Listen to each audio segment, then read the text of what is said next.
In the Factor follow-up segment tonight, the growing controversy around the Clinton Foundation with new questions about access and pay-to-play allegations. Hillary Clinton's most diehard supporters are using grim rhetoric to defend the foundation. The Clinton Foundation was taking no money for the Clintons, raising money from rich people, and giving it to poor people. And all of a sudden, the press has decided that we're going to go after this and shut it down. And you know what? You're probably going to be successful. And they're going to be people that are going to die because of this. Joining us now with reaction from Tallahassee, Peter Schweitzer, the author of the big bestseller Clinton Cash, now out in paperback. Peter, James Carville said people are going to die if you shut down the Clinton Foundation. True or false?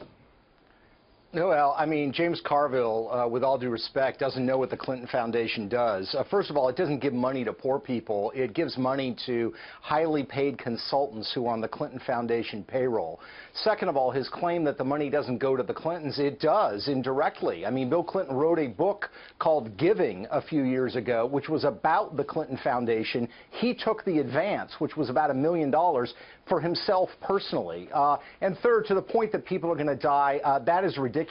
Clinton Foundation has done some good things. There are lots of other charities that are doing better things, and I think dollars will be better spent in other charities than at the Clinton Foundation. Now, Peter, we've heard a lot of the stories, some of the things that are going on, some of the things that the Clinton Foundation has done, pay to play, who knows, illegal, who knows. Do you think the FBI is investigating currently, and do you think there should be a special prosecutor?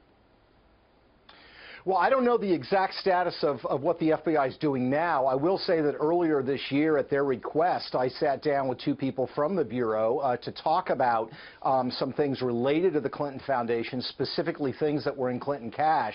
And there's no question in my mind, based on that conversation, that they had an advanced knowledge of the Clinton Foundation and some of these issues. I do think that given what we've seen with the Department of Justice, the fact that they basically have squelched previous investigations, the fact that you've got the Attorney General sitting down with Bill Clinton, who would be the subject of this kind of investigation, leads me to the reality that the Department of Justice is not going to allow any kind of fair investigation to take place. So I think we unfortunately don't have another option. We've got to have somebody with subpoena power, somebody with law enforcement capability, but they have to be independent of the Department of Justice because it's been too politicized. AKA a special prosecutor. I want to drill down into this Teneo Holdings. This sounds really, really strange to me, Peter.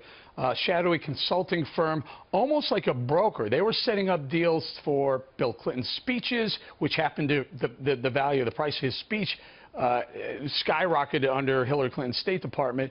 Also, Doug Band, this guy Doug Band of the Crown Prince of Bahrain dropping $32 million in the Clinton Foundation getting access. That Doug Band arranged that a little bit.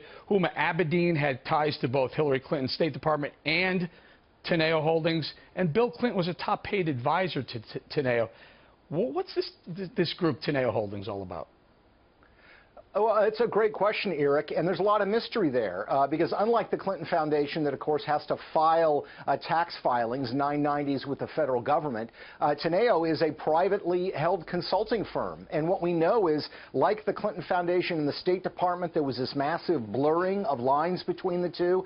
The same is true with this consulting firm. I mean, Huma Abedin at one point was on the payroll of the State Department, the Clinton Foundation, and Teneo Holdings all at the same time.